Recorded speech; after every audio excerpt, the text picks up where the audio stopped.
Welcome back. The International Monetary Fund says poverty, high food insecurity, and stalled per capita growth have worsened the ongoing cost of living crisis in Nigeria. The international lender said this in its latest executive board review of the Nigerian economy. According to the report, low revenue collection has hampered the provision of services and public investment also. Joining me from London, the United Kingdom, for more on this is Gospel Obele. He's a chief economist at Streetnomics. Thank you, Gospel, for joining us today. Let's get right to it. The International Monetary Fund, they're just highlighting some of Nigeria's key economic indicators: poverty, per capita growth, and also, very importantly, the revenues at the disposal of the fiscal authorities to making investments into public investments, if you will. We know that the cost of living crisis in the country continues to worsen. Daily we hear about rising costs in the cost of foods and services, etc. But what do you make of this latest assessment of the International Monetary Fund? Well, it's not news. I mean, in the sense that it's largely expected. This is not news to the average analyst who's been following the conversation closely, even the average Nigerian too.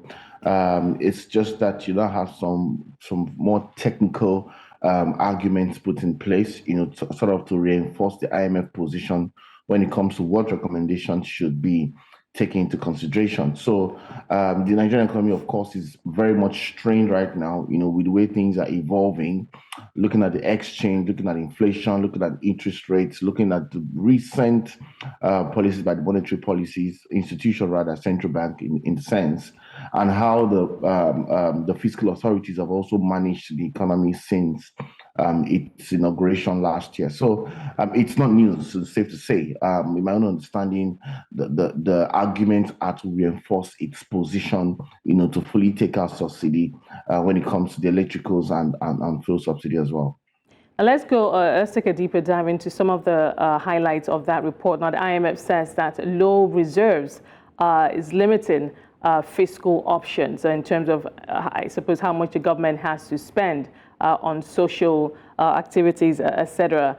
I'd like you to also comment on this, especially since the removal of fuel subsidy that was supposed to free up a lot of cash for the government. We have seen the monthly disbursements from the Federal Accounts and Allocation Committee to both the federal government, state and local government. We know that has increased, but it doesn't look like it's having much of an impact. What are your thoughts on that? Yeah, well, there's also a lag dimension to these things. The fact that subsidy has been quote unquote removed in the public may not necessarily mean that it's been all executed within the across the value chain. So that would mean that there's still pending payments, there's still lots of transactional engagement. It's going to take time to completely phase that engagement out. They're still pending payments amount. The exchange rate is also not helping. So you still have that lag, reinforcement of how these dynamics impact on the complete removal of the subsidy. That is if the full subsidy has truly been removed completely. So that's one argument. The second argument is also to reinforce the fact that yes, reserves are low, and that's because we're not mobilizing revenue enough. And when it comes to mobilizing revenue, the conventional thematic will be for us to sort of increase, the rates, the VAT rates and all of these things. But then again, there's an argument to look into, expanding the tax net and sort of encouraging more compliance from Nigerians, and if you do that vis-a-vis, reducing or cutting fiscal waste, there's going to be a lot more, breathing space, as it were. Right. And also, Now, the government is obviously under pressure to raise more revenue. If we take the value-added tax, for instance, at 7.5%, the regional average is about 15%. Now, obviously, there's an argument, especially at a time like this, where the government is facing low revenue sources, to increase that. But also, on the other side, there's also the argument that inflation is on the high side, and spending capacity of Nigerians has significantly reduced, and inflation, so all of this at the same time as happening simultaneously, inflation increasing, cost of food staples increasing, government needs no more revenue and is looking to the traditional sources, raising taxes. We've heard the Federal Inland Revenue Service say it has a 19 trillion target for this year. We know that obviously that is going to come into taxing the citizens. Yes, you make a good argument for increasing the tax net, but when you look at the tax to GDP ratio, still around 10%. The regional average is way higher. How should the fiscal authorities strike that balance between not overtaxing the citizens and ensuring that perhaps through the use of technology they can sustainably expand the tax net to get additional revenues? Yes. So again, the major reasons, I mean, from a survey that was rolled out, we realized that more Nigerians and Nigerian businesses are willing to pay taxes if there's some form of accountability and transparency of how their monies are used. And that has always been the problem.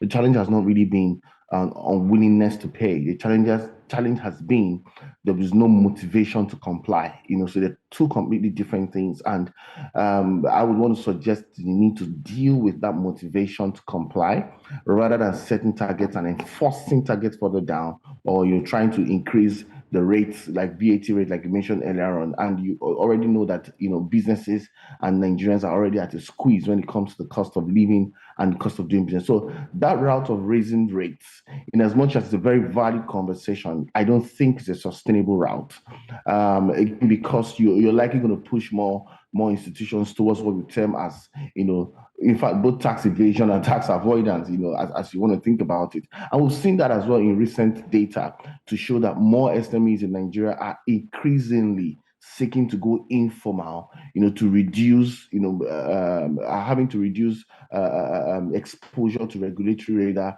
as a result of the cost of living crisis or the cost of doing business. So you find out that businesses are not getting support that they need in these harsh times, and increasing the taxes they pay would sort of be counterproductive when it comes to empowering jobs, doing business, and also scaling real sector growth. So the catch for me will be to how do you expand the net and get more people, or encourage and motivate more people to pay. That's actually what I think will make sense in the short term. And when it comes to as well, building some sustainability path, in terms of government revenue and mobilization. On the other side of, how do we deal with this revenue menace in the short term? You have a lot of non-oil sector focused businesses who are currently exporting. So the goal will be what are incentives to encourage more exports or the growth of the services sector? And how do you monetize the growth of the services sector? Services sector holds currently about 52 to 56% of the Nigerian economy, but we don't have a national services policy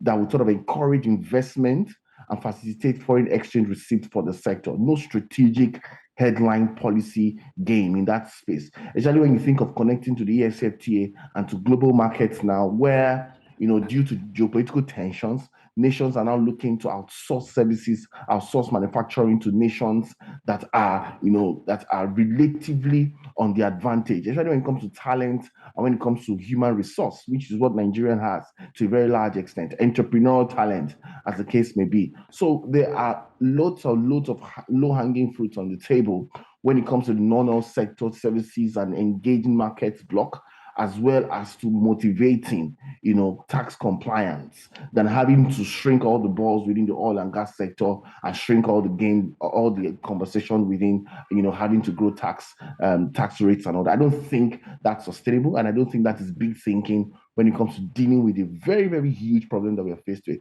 And that's why almost every 3 to 6 months, IMF always comes back with the same verdict. Take out subsidies, it's eating deep into your revenue. Your debt servicing ratio is really on the very high. These narrative by the IMF have been on the constant for decades now. All right, that's to tell us that it's just a narrative to reinforce what the arguments or recommendations are for the Nigerian economy. But however, we can look inwards into more context-focused driven solutions, like I mentioned initially, to find a more sustainable approach towards revenue mobilization, right, as well as balancing out when it comes to ease of doing business and cost of living. Right, absolutely. You make some very good points there. But there is a bigger concern around the most vulnerable in the country, those who are said to be living with multidimensional poverty. And it's also quite disturbing when one sees the numbers and, and faces a stark reality that even more Nigerians are falling below the poverty line, creating an even bigger challenge for the government. And the IMF did suggest in its report to the government to make direct disbursements. Now, this has been controversial. We know the previous administration did do that, and it's always been controversial because it's always thrown up issues around transparency, and all of that, etc. But what are your thoughts? Is that a good way to go, perhaps as a stopgap measure in the short term to stop the bleed, stop the hemorrhaging, as it were, and address those who are having it the hardest?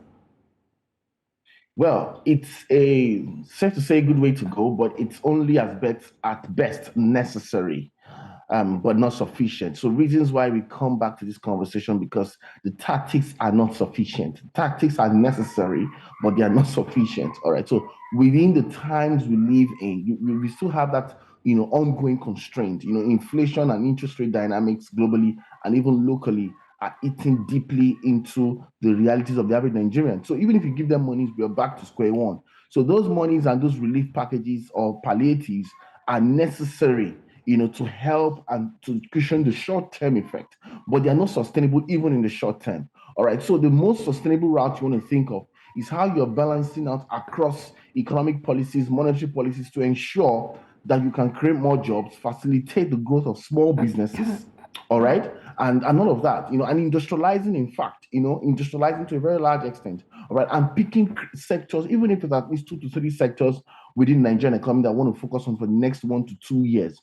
We need to fully industrialize them so you can encourage more people who can, get into the mainstream productive employment space, and then they can earn money for themselves in a very sustainable way, whilst you're also dealing with the excesses of inflation, monetary policies, and the likes. So I do not think it's sufficient, or it's been sufficient in its approach, which are reasons why we keep coming back to this conversation, but it's necessary. Right. One question I keep hearing is, in having this economic reforms, which we all know obviously will take time to begin to impact the economy and make life better for Nigerians. But one question I keep hearing is there some kind of a timeline in terms of timeline and targets? For instance, if you take an indicator like inflation in the U.S., between the U.S. Fed and fiscal authorities, they set a revenue, an inflation target in the last 2 years or so, and now they've been able to reach it, as well as an unemployment target. Same with the Bank of England, setting the inflation target in the last 2 years or so, or just over that, they were able to achieve it. So, one looks outside of the continent, or outside of Nigeria at least, and we see, other governments, being able to set timelines for when some reprieve will come and actually hitting those targets. Why are we having difficulty achieving that here, starting from inflation to other, revenue target, etc.? There is no timeline, and so that is part of what's exacerbating that, feeling of that perhaps we're not making any progress, even with some of the major reforms that have been taken. Well, first of all, I'll probably just say we are not much of a planning ecosystem. That's really has to be established. In climes where people set timelines and it happens on those timelines or on those dates, you see those targets, happening. You look at it closely. There are people who work with data, evidence, they understand the ecosystem well enough and they plan. We are not much. That doesn't happen to a very large extent in many African economies, including Nigeria. So first to say, we're not the planning people. And every time we plan, we're always overly optimistic, or we are beyond reality. We don't plan with data and we don't forecast intelligently, all right, in context of the planning. Even if we do that, we're not very disciplined within the dynamics of what we've planned, as well as taking into correspondence or into cognizance the evolving reality of the day, because the evolving reality of the day would influence, that your ability to achieve those goals and objectives. We also set goals and objectives as a people, if you look at it very closely, even as individuals, compared to as a nation. So all of these softer but very intricate elements have to come to play first and foremost, and then galvanizing all the stakeholders in a very realistic way that aligns across, interests have to align very, very clearly, because part of the problem as well is where you have vested interest in key issues like exchange rates, management of the naira, and all that. When you empower those vested interests over the interest of the majority, then you cannot still achieve your plans and define timelines. All right. So it's a complex web, but we need to sort of grow up into that space so that we can really achieve what we need to achieve as a nation for the people. Yeah. Thank you so much, Gospel. Appreciate your perspective and, of course, time with us today on the show. Gospel Obele, Chief Economist at Streetnomics, looking at, of course, Nigeria's revenue mobilization efforts and challenges. So we'll take a quick break and we'll be right back with our international headlines. Join us again.